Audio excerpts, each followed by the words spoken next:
to be haunted by the ghost of Sandy Bird. In 1983, Sandy Bird's body was found floating in the Cottonwood River underneath the Rocky Ford Bridge. It appeared that it was a tragic car accident, as Sandy was found floating next to her overturned car in the river. And locals and thrill-seeking teenagers still visit the Rocky Ford Bridge and say that they can hear Sandy's screams coming from underneath the bridge, and her footsteps can be heard walking across the bridge at night. So does Sandy's ghost really haunt the Rocky Ford Bridge?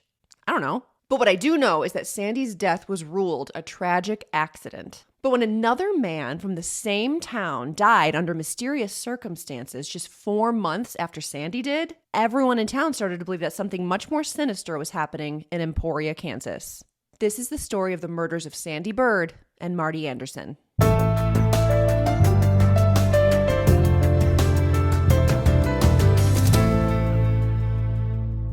If you're new here, my name is Elise, and today you're going to see Elise clean and talk about true crime. So welcome back to another episode of Cleaning and Crime. I love to listen to true crime while I clean and do my chores. So because cleaning and true crime are my two loves, I've merged the two. And every week I post a motivating cleaning video, while at the same time I tell you about a true crime case that's really interesting to me. So, Cleaning and Crime. If the cleaning footage is too distracting for you, or if you just prefer to listen to your true crime rather than watch a video, feel free to check out the Cleaning and Crime podcast for the audio-only version. If you would just like a video of the crime story only, you can find that also on YouTube. I post that separately as well, so I'll put a link for that in the description box below my face, or I'll put a thingy over my head. But if you're here for the regular old cleaning and crime combination, you're in the right place.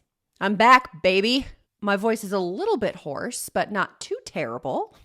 Listen, I was planning on coming back in September, at the end of September, but let me tell you, everybody that I work with at my office and their children got really sick, and there's been a really bad cold going around like my entire town for weeks. So I was picking up extra shifts at work to cover sick days and things like that. So free time? Who is she? And then my family ended up getting it, but I didn't. So then I started to get cocky. And I was bragging that my immune system is so incredible. And then I got it. And I got it the day before I had scheduled to record this episode. So it did not happen. But anyway, I'm feeling much better and I'm back. And it's October and nothing gets in the way of October for me except a virus, I guess. But this is my favorite month, spooky month, and I'm doing my scary movie marathon this year. So I watch a scary movie every night. And I did put my list up on Instagram. So if you want some scary movie inspiration, if you're looking for some movies to watch, head over to my Instagram and read my list. You can watch the same movies as me if you want, or you can just pick a few off my list if you're looking for ideas. So head over to my Instagram, make sure you're following me there if you want to talk scary movies this month. And since it's October, all of my cleaning and crime episodes this month will be spooky or have some sort of supernatural element to them. So now I already told you about spooky Emporia, Kansas, and I'm so blessed because this case and the ghostly story that goes along with it was recommended to me by Isabel. So thank you so much to Isabel for the recommendation. I saved this case for this month, so I'm very excited. Let's talk about it. On July 17th, 1983, the body of Sandy Bird was found under the Rocky Ford Bridge in Emporia, Kansas.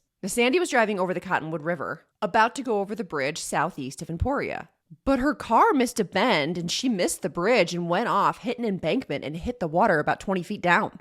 She was thrown from the vehicle and her body was found floating face down next to her overturned station wagon in the river the next morning. Poor Sandy was only 33 and she was the wife of the local preacher in town, Tom Bird. He was a very popular preacher of the Faith Lutheran Church in town. And the town was super shocked and devastated, obviously, at Sandy's death. Everyone loved Sandy. She was such a sweetheart. And everyone in town rallied around her husband, the widower, Tom Bird. It was very sad.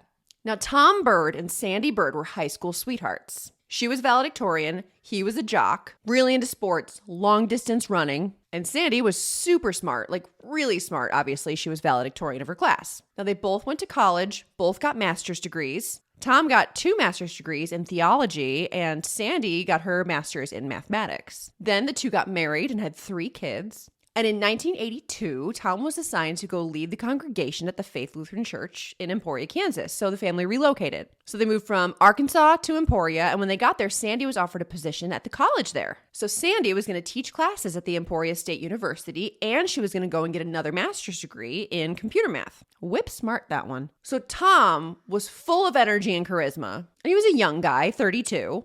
And people said that they felt like he was more of a salesman than a preacher, like kind of more like a televangelist, which was actually a dream of his to become a televangelist, but he had a personality is what I'm saying. And very quickly he had injected new life into this congregation, and very soon they had a daycare, Bible study groups for both kids and adults, softball and volleyball teams, and new families were joining the church every Sunday. And Sandy, meanwhile, at the college was teaching and studying and furthering her education. They were both just killing it. But there was obviously trouble in paradise. I mean, where are we? It's a crime show.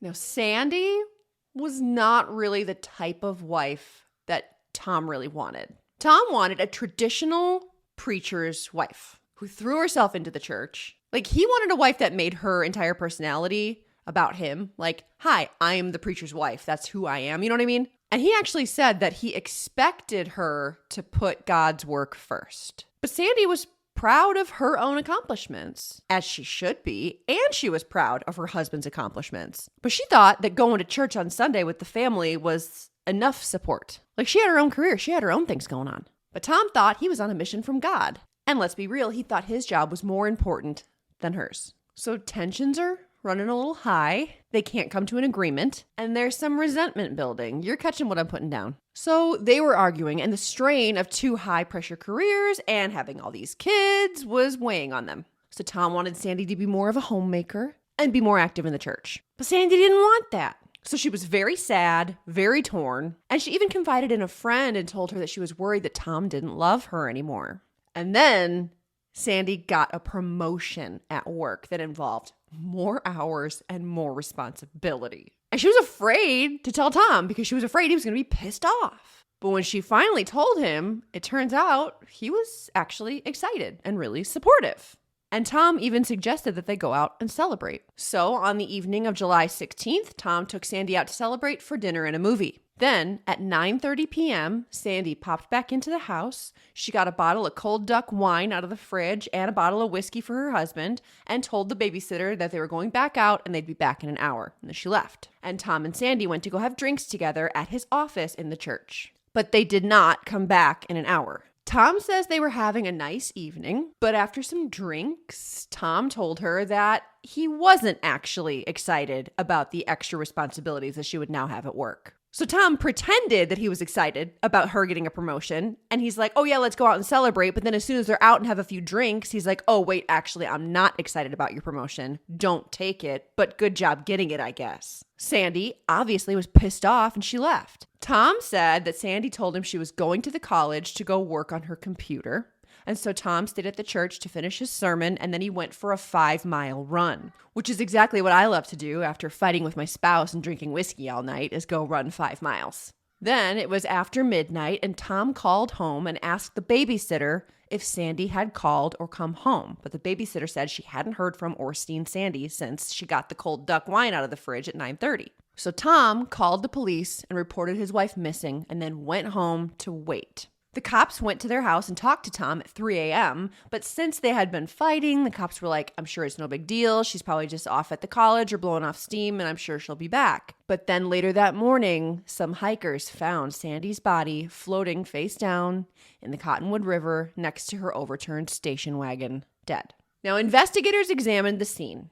It appeared that the car had missed a bend and veered off past the bridge, went down an embankment, flipped over, and landed in the water. And Sandy, I guess, was not wearing her seatbelt because she was thrown from the vehicle and was found floating face down next to the car. Now, when Tom called the police to report Sandy missing, he told them they'd been out celebrating her promotion, that they were drinking together, that they argued, she left, and then she didn't come back. So police assumed that she was drunk or that she was being careless, and she went off the road, flew out of the car, and it was a tragic accident. But Highway Patrol Trooper John Rule, not Ja Rule, John Rule, was the first police officer to discover Sandy's body. And right away, he was skeptical that it was an accident. First of all, there were no skid marks anywhere. So no braking, no swerving. I mean, maybe if she was drunk. But as he walked the bridge, he found blood on the bridge. One pool of blood on the wooden bridge was the size of a dinner plate. That's not a small pool of blood. But this is 1983, so it's not like they're going to take a swab of blood and get all the answers they need. They weren't doing that yet. Rule also found Sandy's watch under the bridge, and then he also found some drops of blood on the leaves underneath the bridge as well. But as the morning was going on, evidence was quickly disappearing. Workers were trampling all over the evidence. People were walking all around all over the river bottom. The car and Sandy's body were already being pulled out of the river. And Rule went to the sheriff and voiced his concerns like, hey, should we be moving all of this so quickly? What if it's not an accident? And I guess the sheriff brushed him off and said, oh, who would kill a preacher's wife? And everyone just looked around and said, yeah, she must have been drunk and it was an accident and that was that. There was also a local resident, Dennis Arb, at the accident, and he heard about the accident over the police scanner. Dennis was that guy who knows everyone in town, so he rode his motorcycle over to go see if it was someone he knew. And he was like standing on the bridge, chatting with the cops, looking at the evidence, looking at the scene, and he also saw the blood on the bridge. And he also noticed the lack of skid marks. And he also thought it was very strange and thought it might not be an accident. So it wasn't just that one cop. But another bit of evidence that was really suspicious was that Sandy's seat in the car was pushed all the way back. And it was way too far back for tiny little 5'1" Sandy to even reach the pedals. Could that have happened in the accident? Maybe. Anyway, police got samples of the blood just to make sure it was human because they thought maybe it was like a fisherman's bait stain. And they also did an autopsy on Sandy. But initially, her death was ruled an accident. Now, after the autopsy and the testing and blah, blah, blah, her blood alcohol level was well below the legal limit, so she was not drunk. And the blood they tested was determined to be human, and it was the same blood type as Sandy's blood type. But that doesn't conclusively mean it was hers at all. Sandy's friends were all incredibly adamant that Sandy always wore her seatbelt. It was habitual. She never drove her car without her seatbelt on. So how could she have been thrown from her vehicle if she was wearing her seatbelt? Tom told police that, oh, Sandy only wore her seatbelt when the kids were in the car with her. And he told police he believed Sandy was either drunk, which she was not, or she was being careless, or she was suicidal because she was actually very depressed lately. She was very unhappy and he believed she could have driven herself off of the bridge. Okay, Tom, but where did the blood come from? Just some other random person's puddle of blood on the bridge? Okay. But still, Sandy's death was still ruled an accident and the town was devastated and began to move on. But then, 4 months later, there was another death from another person from Emporia, Kansas. Yeah. This time, it was a man named Marty Anderson, husband of Lorna Anderson. Now, Marty Anderson was a lab tech as well as a medical examiner for the coroner. In fact, Marty was the guy who told Tom Bird Sandy Bird's cause of death after the autopsy. Yeah, and Lorna Anderson, Martin's wife, guess who she was? Tom Bird's personal secretary. And we will get to that little chestnut in a minute, but isn't that quite a coincidence? So here's what happened with Lorna and Martin, the newest death. According to Lorna, her husband, and their 4 children, whose ages ranged from 2.5 to 8, were out driving on a rural stretch of highway in Geary County. It was the evening, and Lorna was driving, and suddenly she started to feel really nauseous. So she pulled the car over, got out of the car, ran out into the field, and barfed. After she was done, she came back to the car and she was like, oh, crap. I dropped the keys when I went out to the field to barf. So she asked Martin, her husband, to go out and look for the keys in the field. And just as Martin got out into the field to the area where Lorna had barfed, a mysterious masked man hopped out of the field out of nowhere with a gun and threatened Martin and demanded he hand over his wallet. He was a cornfield robber or something. And during the kerfuffle, Martin was shot in the back of the head 3 times. And he died right there in the field. And the masked cornfield bandit got away with Martin's wallet. Lorna ran away to find help. She flagged down another car. They called 911, but it was too late. Martin was gone. But listen, that story was crazy. Like, what, was some guy just sitting in a cornfield with a mask on waiting for someone to pull off the road and barf? It was a rural area. Was he sitting there for 4 days? That's crazy. Immediately, the cops didn't believe Lorna. It's just not a good story.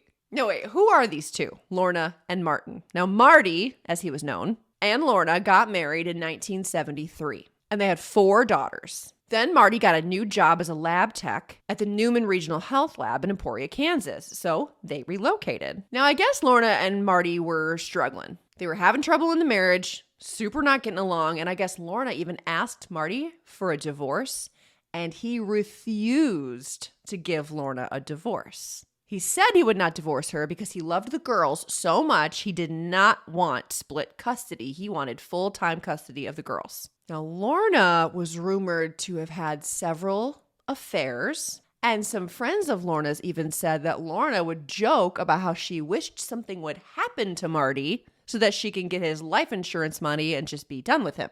It's a super funny joke, Lorna. You're funny. Now, despite the marital struggles, Marty and Lorna were just trying to get along for the sake of the girls and pretended like they liked each other. And they ended up meeting Reverend Tom Bird at a church softball game. And Tom is this super nice, energetic, charismatic man. And both Marty and Lorna liked him, and Tom convinced them to join his church, and they can meet some new people in the town that way. So they started going to Sunday services with Reverend Tom Bird. Soon, Lorna joined the Bible study. And then Lorna started getting closer to Tom Bird and started confiding in him all the problems she was having in her marriage. She said her and Marty were having so many problems, and they were even having problems with money. So to help, Tom Bird offered Lorna a job, and soon she was Tom's personal secretary. That Tom is so helpful. Then, not long after Lorna became his secretary, Sandy Bird died in a tragic car accident, and then 4 months after that, Marty Anderson was killed in a cornfield by a cornfield bandit. Now, once police heard Lorna's robbery story, they didn't buy it because it's not a good story. It's nuts. So they started digging into Lorna. And they were digging for dirt, and they found dirt. And it didn't take long to find dirt because people were quick to spill it. I guess Lorna had a bit of a reputation. Now, it wasn't a super small town. It was like 25,000 people, but the church community was small and close-knit, and they were talking. You know how it is. So it seems that everyone knew that Lorna, and these are not my words, was the town bicycle. And the ladies in town knew to watch their husbands around Lorna Anderson. And Lorna and Marty's babysitter even said that Lorna frequently entertained men at the house while Marty was at work. Like, she would send the babysitter and the kids down to the basement while she entertained men upstairs, if you know what I mean. Now, all right, you guys are smart people, so I'm sure you already know where I'm going with this, so let's just spill the tea. Police heard from people in town that they believed Lorna Anderson and Tom Bird were having a sexy, sexy affair. Duh. Why are they always stooping the secretary? Now, I guess after Lorna became Tom's secretary, they both started spending a ton of time together, and they both started confiding in each other about the trouble in their marriages. Tom would tell Lorna that he was so dissatisfied with his life. He was so dissatisfied with his marriage, and he just wanted to leave. He wanted to run away and move to New Mexico, start a new congregation, and become the great televangelist that he wanted to be. He wanted to reach millions of people. And Tom felt like he deserved that. He said he had given so much to God that he deserved to be a famous televangelist, that God owed it to him. Because that's how it works. And Lorna thought that was hot as hell. And quickly she threw herself at Tom Bird, and he took the bait. So instead of Bible study, they were doing the nasty. And Lorna basically told Tom that she would drop everything, drop her entire family to go be with him, run away to New Mexico together, and help him become a televangelist. And later, Lorna would say that they would meet up at a motel, they would get busy, and then they would lay in bed watching famous televangelists all night. Just taking notes. Naked. Lorna also claimed that Tom told her that she wasn't his ideal wife, but that he could turn her into his ideal wife. Rude. A woman in town who worked where Lorna volunteered said that Lorna actually confided in her that she was having an affair with Tom Bird, and that Lorna even said, quote, "He's pretty good in bed for a preacher." Oh. So it wasn't just one person in town gossiping about these two. It was a lot of people. Some people said they saw Tom and Lorna going into a motel. Some people said they saw them kissing. Tom's babysitter said that she saw Tom on top of Lorna on top of the coffee table.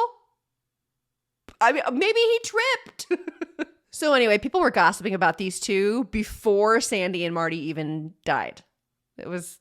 People were talking. So the police in Geary County who were investigating Marty's death were like, uh-oh, this guy's wife was humping the preacher in town? Didn't his wife just die too? Are these linked? And their suspicions grew even more when a few days after Marty's murder, Tom Bird emerged as the spokesperson for Lorna Anderson. Like, oh, as her boss, you can direct all of your questions for her through me, okay? How weird is that? And then the Monday after Marty's death, he died on Friday. So the Monday after, an insurance agent called the Geary County Police Department because Lorna had called them on Saturday asking how quickly she could get Marty's life insurance money. Lorna, come on. So she did not appear to be a grieving widow. She wanted that coin. It's Black Widow 101. You don't call the life insurance company like the day after your husband dies. Give me a break. So, due to this suspicious call that Lorna made to the insurance company, police searched Lorna and Marty's home. And guess what they found in her lingerie drawer? Well, they found some really spicy lingerie, but they also found 2 love notes from Reverend Tom Bird. Oh, brother. One said, quote, I am confident in the future, and that makes the present okay. Love you always, end quote. And another one said, we will be together after Friday. Marty was killed on a Friday. Come on, guys. Jesus. So police wanted just a little more dirt on Lorna, so they decided to haul in and question every dope that Lorna was rumored to have slept with. And man, they got a bomb dropped on them when they interviewed Daryl Carter. Now, Daryl was a local contractor in town, and he came forward and said that Lorna called him one day and asked him to meet her at the church. When he got there, he was met with both Lorna and Tom, who together asked him to kill Marty Anderson. They asked him right there in the church. In a house of God. Now, this guy had met Lorna and Tom both before, so he knew them both. And in fact, he admitted to obviously sleeping with Lorna in the past. Oof, this is messy. Now, I guess immediately Daryl said he wasn't interested in being involved in a murder. And he said he asked Tom why he didn't counsel the couple or talk to Lorna about divorcing her husband instead of killing him. And Tom said she didn't want a divorce because Marty had a large life insurance policy and she wouldn't be able to get her hands on that if they got a divorce. Daryl says that Tom and Lorna offered him 2 alternate plans that were their ideas on how he could kill Marty. One was to drive his car off a bridge and make it look like an accident. Sounds familiar. And the other idea was to stage a robbery at the house where Daryl was staying while he was at his monthly military reserve trip in Topeka. Daryl, I guess, asked them why they thought he would go through with this. Like, what made them think he was a cold-blooded killer? He'd never killed anyone before. And Daryl said, Tom said, quote, neither have I. I'm a man of God, and I'm going to kill Marty Anderson, end quote. Later, Tom would deny ever having said that. I mean, he'd deny all of this, but Daryl said at this point he began to feel very unsafe. Like if he just said, no, fuck you guys, and left, like maybe he wouldn't be leaving that church alive. So he just told them, I'll think about it, and then stalled. And he put him off for a while, and then eventually he called Tom and said, I'm not interested in being involved. But get this, I guess then Lorna reached out to Daryl's brother, Dan. Some sources say that Daryl told Lorna, I won't kill anyone, but you should ask my brother. But not every source said that. But either way, Dan, the brother, who Lorna had also slept with, he was Lorna's hairdresser, and he was also a welder by trade, which is an interesting combination. And Dan told police that Lorna had come to him and asked if he knew a hitman. I mean, he is a jack of all trades, like hairdresser, welder. Maybe he knows a hitman too. And I guess Dan said, yes, I do in fact know a hitman. So Lorna gave Dan $5,000, and Dan gave those $5,000 to a man named Gregory Curry, who was supposed to, I guess, carry out the hit on Marty Anderson, but he said he didn't. He just ran off with the money. Now, wait a minute. I thought that Marty and Lorna were hard up for cash. Where'd she get $5,000? Guess how much money Tom Bird got from his wife, Sandy's life insurance policy? $5,000. And investigators found evidence that Tom had paid Lorna $5,000. And then Lorna gave an envelope full of $5,000 to Dan Carter, who then gave the money to Gregory Curry. What a fucking mess. So they used Sandy's life insurance money to fund the murder of Marty Anderson so that they could get more life insurance money to the tune of almost $250,000, which Lorna had just recently increased right before Marty's untimely death. So it's sounding like, which is probably pretty obvious to all of us, that Tom and Lorna planned the murder of their spouses so that they could be together, because apparently divorce isn't an option. Then they could be together and run away to New Mexico and start his new congregation and become a famous televangelist or whatever. It's crazy. Well, the envelope of $5,000 was enough for police. So in December 1983, less than a month after Marty's death, Lorna Anderson, Daniel Carter, and Gregory Curry were all charged with criminal solicitation to commit first-degree murder.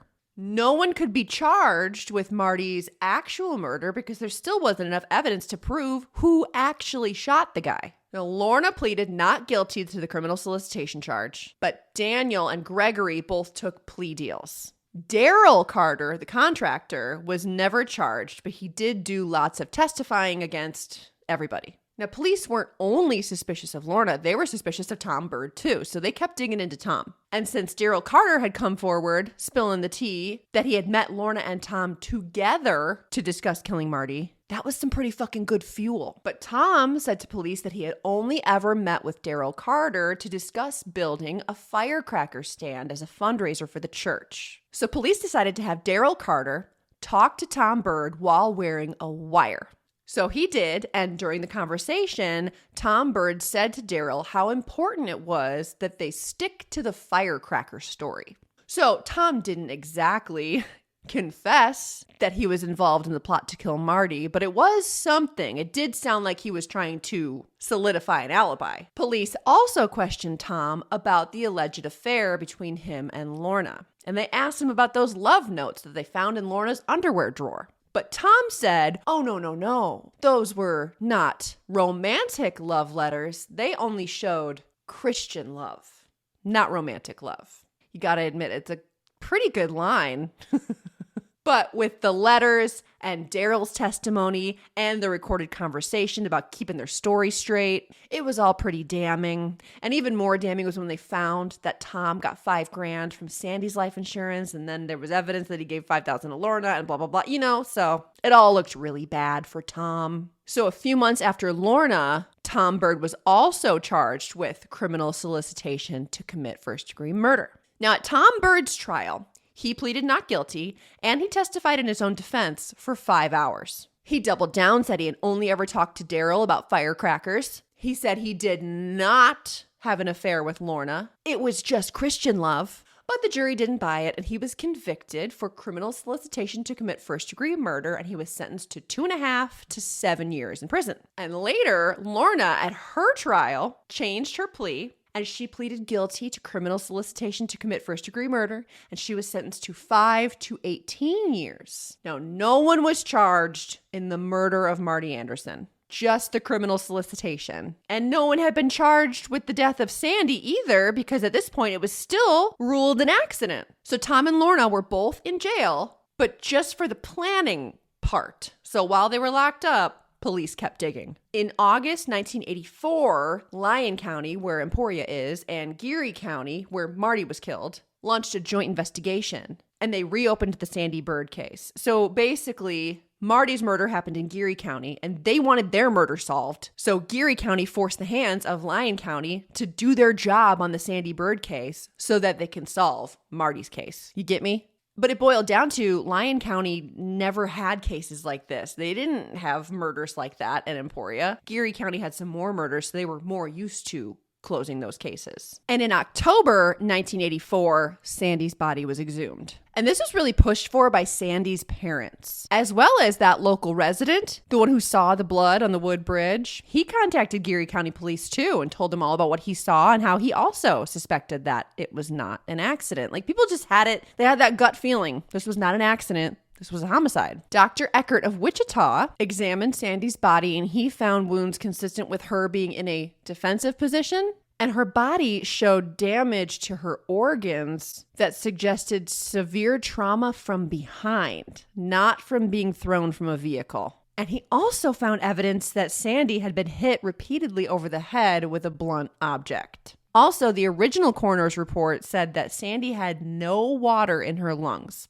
So she did not drown. She was dead before she went in the water. So with this evidence and the alleged affair between Tom and Lorna as motive, Tom Bird was charged with first-degree murder of his wife, Sandy Bird, on July 23rd, 1985. The prosecution used the evidence found at Sandy's exhumation exam, as well as the circumstantial evidence from the night of Sandy's murder. You see, Tom said that him and Sandy had a drink at his office at the church. Then she left in a huff to go back to the college. Tom stayed at his office to work on his sermon. Then he went for a run. Then he called home and asked the babysitter if she'd heard from or seen Sandy. And when she said no, he called the police and reported Sandy missing, and then he went home, right? But the babysitter said that Tom didn't call home until 1 a.m. Police records show that he called 911 to report his wife missing before midnight. So why would you call the police and report your wife missing before you even call home to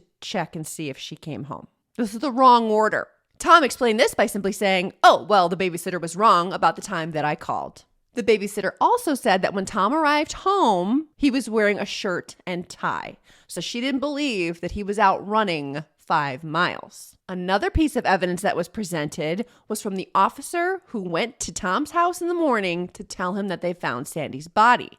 I guess he showed up and he was like, "Hey, I'm so sorry, but we found Sandy's body. It looks like her car went off the road and she was found in the water next to the car." And he says that Tom replied, "What was she doing out there? We never go there." But the cop hadn't said where yet. All he said was off the road. Like, he didn't say what bridge, what town. Tom didn't ask, where was she found? How did this happen? He said, why was she out there? Like, Tom, that was a fuck up. So the prosecution came up with the story that Tom and Sandy argued. Then he drove her out to the bridge just outside of town, 7 miles away, beat her up, pushed the car into the water, and then threw Sandy over the bridge. Then he ran the 7 miles home and probably changed his clothes because he was bloody and dirty. Okay. Anyway, I guess the grand jury didn't believe Tom's story and they believed the prosecution's story. And on August 7th at the grand jury trial, Tom was found guilty of first-degree murder for killing his wife, Sandy. And he was sentenced to life in prison. So, okay, that's Sandy's death. But what about Marty? Police kept trying to gather enough evidence to charge someone with the death of Marty Anderson. But meanwhile, in the real world, this story was kind of running under the radar until the LA Times picked it up and wrote an article about the story, which I have linked. And in this article, they interviewed John Rule, the highway patrol officer who found Sandy's body. And he told the Times about how he didn't think it was an accident and how he voiced his concerns to the sheriff right away. And he talked all about how he was suspicious from the first moment that he knew it wasn't an accident. And this was a big story, and this is spicy. A pastor having an affair with his secretary, and he killed his wife, and then maybe him and Lorna worked together to kill her husband. But no one had been charged in his death? Oh, it was Hollywood. And other people thought it was Hollywood too. And suddenly there was a war to make a made-for-TV movie about this story. And it got made. They filmed it right in Emporia, Kansas, on site. And it turned into a 2-part, 3-hour total, very dramatic made-for-TV movie with Keith Carradine and JoBeth Williams and Kathy Bates and John Goodman. I have a link where you can watch it on YouTube. It's pretty good. It came out in 1987, and it's not factual. But they basically made Officer John Rule like a main character in the movie. And like he was the only officer that saw Sandy's death for what it really was. And that he fought really hard to keep going after Tom Bird. Well, that wasn't true at all. Like he really had nothing to do with the case in real life. But the point is, this movie, Murder Ordained, it came out in 87 and it was popular and it made Tom look really bad. Like it painted him in a really unattractive light. It made him and Lorna both look super guilty. And it aired before anyone was even charged with Marty Anderson's death in real life. So that adds a really interesting aspect to this case because the movie really impacted how people in the country viewed the case, but it wasn't fully solved yet. The actual townspeople of Emporia were pretty split.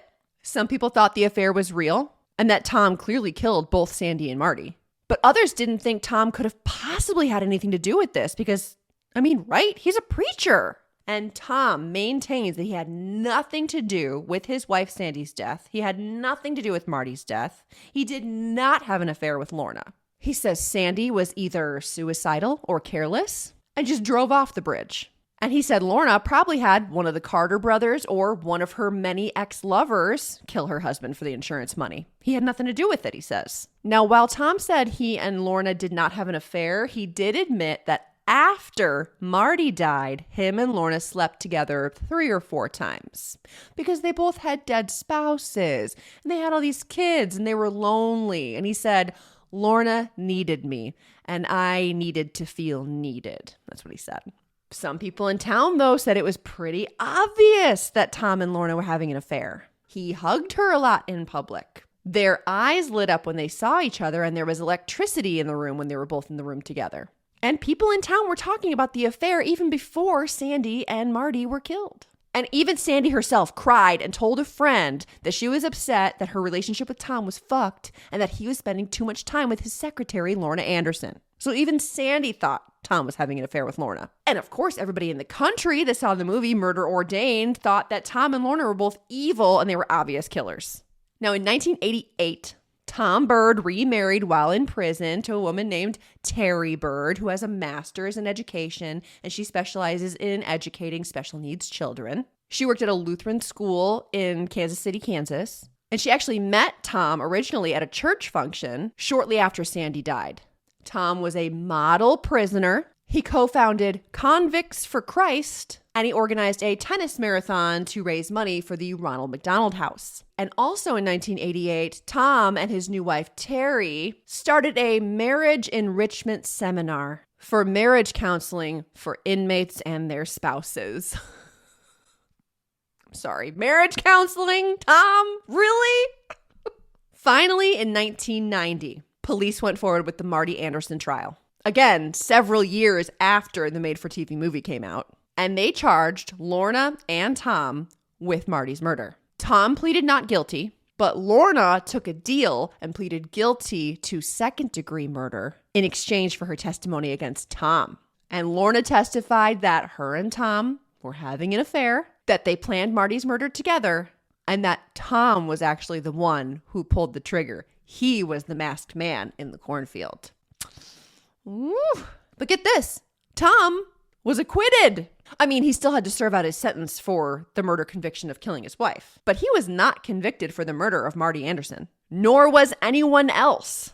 So Lorna got more jail time because of the plea deal for second-degree murder. But legally, we do not have the identification of the actual shooter for Marty Anderson's death. Lorna says it was Tom, but he was acquitted. Now, while in prison for Sandy's murder, Tom was interviewed by an author, Dave Racer, who self-published a book called Caged Bird in 2000.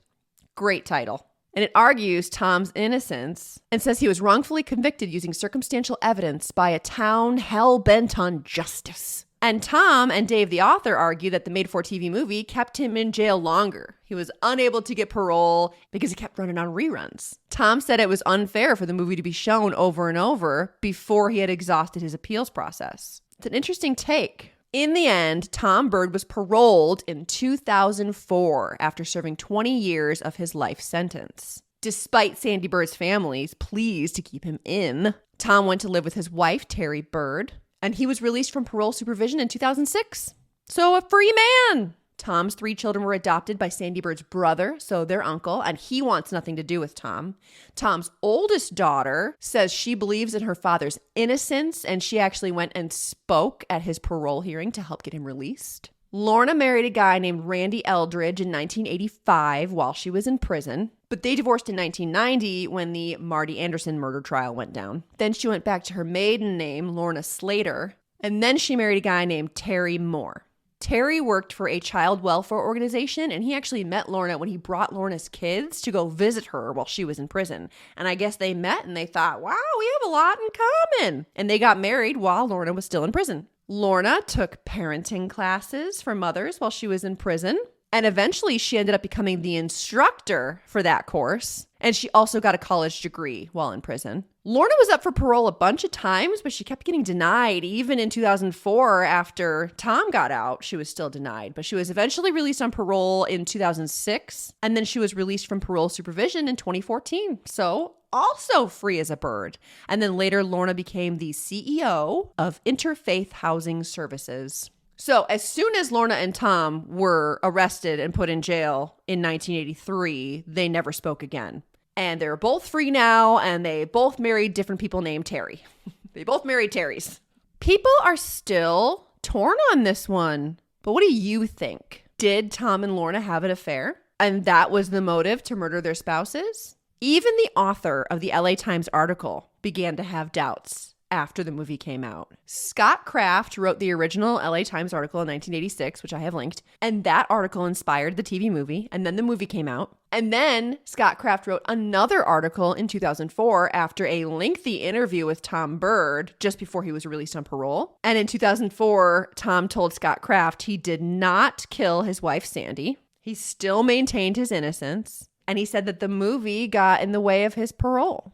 The parole board said the movie had nothing to do with their decisions at his parole hearings. They said that Tom never accepted responsibility for his crime, and therefore he could not be paroled.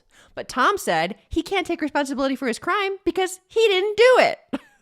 Tom says he didn't kill anyone. He said he was found guilty just because of his association with Lorna. But Lorna says Tom killed both Sandy and Marty, and that she helped him plan the murders. I personally believe Lorna's story. But then again, she could be lying too. Maybe she was obsessed with him. And maybe she lied about the affair and she did hire hitmen to kill both Sandy and Marty so that they could be together. I mean, Tom did say that he slept with Lorna after both the spouses were dead. But there was also a lot of witnesses that saw Lorna and Tom together at the motel or kissing or on a coffee table. Or was that just bitchy gossip because the church ladies thought Lorna was a hussy? I have no idea. I wasn't there. I'm just playing devil's advocate. I really have no idea. But I think it's just as simple as Tom and Lorna were having an affair and they killed their spouses so they could be together. That's what I think. That's like the most obvious answer. All I know is I feel so sad for Sandy and Marty and their kids and their families. They got caught up in the middle of some bullshit and they died tragically and horrifically. And Marty didn't even get justice. Nobody went to jail for his murder, ever. And that sucks. But I just can't believe that both Tom and Lorna are just out and free. That's crazy. I don't really know the answer. I don't think we'll ever know all of the details. But as for Emporia, Kansas, and the Rocky Ford Bridge, no one calls the bridge by that name anymore. The locals call it Bird Bridge. And it's become somewhat of an urban legend in the area. People have claimed that they can hear Sandy Bird's screams coming from underneath the bridge, and that her footsteps can be heard walking across the bridge at night. Some people claim to see Sandy's ghostly apparition crossing the bridge or even coming out of the water at night.